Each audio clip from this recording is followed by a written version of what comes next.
Welcome to the debate. So our discussion today centers on a really potent psychological critique from the source material. It's about a specific behavior profile, the man often called the nice guy, or what the text refers to as the tipo lindo. And the analysis, it doesn't just describe the behavior. It claims this whole performance of being harmless isn't true virtue at all, but a highly sophisticated and often subconscious manipulation strategy, one that's born out of, well, deep fear and insecurity. And I think that diagnosis is absolutely spot on. I mean, the material is so valuable because it just strips away that veneer of goodness and it reveals the core pathology, which is what it calls the contratto encubierto, the covert contract. The covert contract, exactly. Yeah, it's that unspoken internal demand. If I meet all your needs and never ever cause friction, then you are obligated to give me love and validation. Absolutely. But the essential controversy, and this is what we really need to tackle today, it lies in the proposed remedy for this. The material insists that, genuine psychological integrity requires the capacity to be dangerous, and then the rigorous discipline to control that capacity. This means a person has to deliberately integrate their psychological shadow, all those repressed elements like raw aggression, egoism, and power. So the core question for us is this: is cultivating latent aggression, this capacity for danger, is it a necessary prerequisite for genuine virtue and psychological wholeness?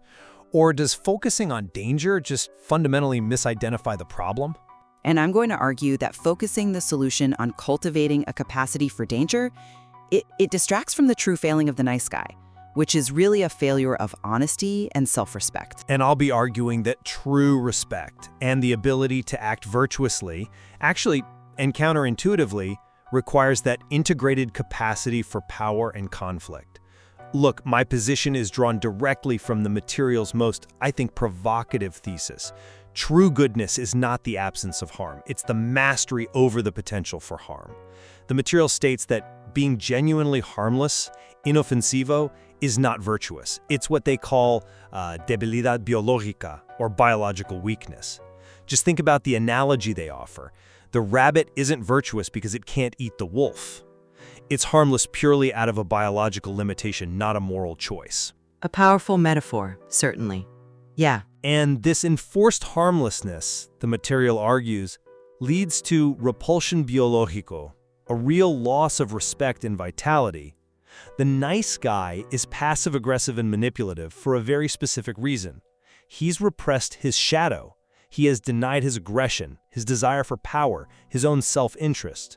So he loses his vital force and he tries to use this moneda falsa, a fake currency of superficial kindness, to purchase an affection he feels he can't earn organically. The path forward is clear. You must integrate the shadow. The goal is to be capable of being a monster, but then choosing not to be one, to be, as they say, the warrior in a garden. That capacity, controlled and formidable, is what makes true kindness meaningful. I come at it from a very different direction. I agree entirely with the diagnosis. It's a manipulative strategy born of fear. I'm completely on board with that. But defining the solution primarily as cultivating the capacity for danger, I think it misdirects us from the core pathology, which is, at its heart, relational dishonesty. The issue isn't a lack of physical capacity for aggression. The issue is the lack of conceptual and behavioral honesty. That core problem, the covert contract, it leads to a devastating outcome. When the world inevitably fails to uphold the contract because, of course, it never signed it in the first place, the result is this deep resentment and vengeance. As the material grimly notes, no hay nadie más peligroso y vengativo que un hombre débil que se siente estafado por la vida. The protocol's true solution, at least in my reading, it lies in the steps that come after the diagnosis, eliminating those covert contracts and practicing what is termed egoísmo sano, or healthy egoism. This requires radical honesty and self-prioritization. If a person is respected because they prioritize their mission, their body, their mind, then the manipulative behavior is solved through self-worth, not through the development of threat potential. Focusing on the capacity for danger, I would argue, distracts from the internal intellectual failure which is the real root of the misery. I see why you'd emphasize the intellectual failure, that manipulative mindset. But let's circle back to the definition of true harmlessness. If you are genuinely harmless, you fundamentally can't defend your limits effectively. And this isn't about, getting into a physical fight. It's about the internal willingness to risk conflict and social disapproval. The material explicitly states one must be capable of saying no and defending those boundaries, even if it means generating immediate conflict. And I agree with the need for strong boundaries, of course. Right. But if you lack that integrated aggression, the willingness to risk friction and, frankly, be unpleasant, then you're only performing kindness out of a deep fear of confrontation. That enforced harmlessness is exactly what causes the manipulation in the first place. It prevents authentic self-assertion. The capacity for conflict gives your conviction real weight. I'm just not convinced that the ability to defend a limit is necessarily linked to the capacity for danger. We both agree self-assertion is vital, sure, but the materials protocol gives us a counterexample. Practice healthy egoism. This step suggests that prioritizing oneself, valuing one's time, one's energy, one's own values, is actually sufficient to earn respect. The boundary is defended not by preparing for force, but by having the self-worth to simply step away or prioritize your own needs when they conflict with someone else's. But stepping away is only respected when the other person recognizes you are choosing peace over potential conflict, not just avoiding conflict because you can't handle it. Look, we're talking about integrating the repressed shadow, and that includes the raw desire for power. The capacity to command respect is intrinsically linked to the integrated power you possess. If you repress your potential for power or conflict, you can't authentically stand up for yourself. You'll always be looking for ways to maneuver covertly. I think we need to define the difference between integrating mental fortitude and integrating aggression, though. The material's third step is seek friction. But doesn't that simply mean having strong convictions and articulating them honestly, rather than cultivating aggressive instincts? I mean, a respected figure like a philosopher or an intellectual can have fierce convictions, defend them with absolute resolve, and command immense respect without needing the psychological capacity to be physically formidable. The weight comes from truth, not from threat. But that intellectual conviction has to carry internal weight, and that weight, psychologically, is derived from your total capacity, the potential energy of your integrated shadow. If you repress your willingness to engage in difficult, unpleasant conflict, be it verbal, professional, social, then your no is inherently weak. The integrated capacity for danger is the psychological guarantor of your self-assertion. Without it, you're simply hoping the other person respects your conviction. The integrated warrior doesn't hope, he asserts. Let's delve deeper into the shadow itself for a second. It's a Jungian concept, and Jung warned that the shadow contains more than just simple aggression. It includes a raw desire for power and what the material calls sexualidad cruda, raw, unfiltered sexuality. So, does the argument truly require the integration of these elements in their raw, dangerous form to achieve psychological completion? I mean, does the risk of activating the shadow outweigh the benefits, especially when the stated ultimate goal is peace, which is explicitly defined as dominio sobre la violencia, mastery over violence? That's a critical challenge, and it hinges on the difference between integration and expression. The material is absolutely clear. The man who represses his shadow loses his vitality and becomes boring. Repression is the core problem. If you deny the reality of your potential aggression or your egoism, you cannot control it. It just festers and expresses itself passively or destructively, or as that deep resentment we already talked about. But integration is a difficult process. It is, but it's necessary. Integration is about acknowledgement and control, not reckless activation. You are integrating the impulse into your conscious personality so that you can govern it. The choice not to be destructive only means something if you genuinely have the capability to be destructive. You cannot achieve true peace, mastery over violence, if you have no internal violence, no raw power to master. The integrity, the psychological wholeness, it comes precisely from that internal dominion. It's an act of deep internal governance. I understand the internal governance argument. I do. But I worry that focusing on cultivating danger creates a kind of self-fulfilling prophecy. If the primary issue is the covert contract, that transactional kindness, then wouldn't the simple, radical elimination of that contract, which is step 1 of the protocol, immediately solve the behavioral problem? Even if the person remains generally non-confrontational in their temperament, the ontological flaw seems to be in the transaction itself. You can eliminate the manipulation just by acting authentically and owning your self-interest without ever needing to mentally cultivate a sense of internal threat potential. And that's where the concept of respect comes in. Authenticity alone is not enough to command respect if it's perceived as fragility. The material suggests that biological reality dictates that true respect is often reserved for those who are formidable.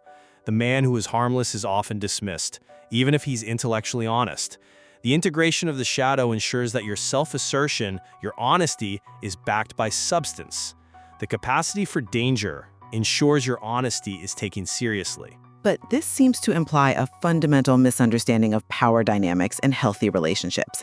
I mean, is respect truly based on fear or potential threat?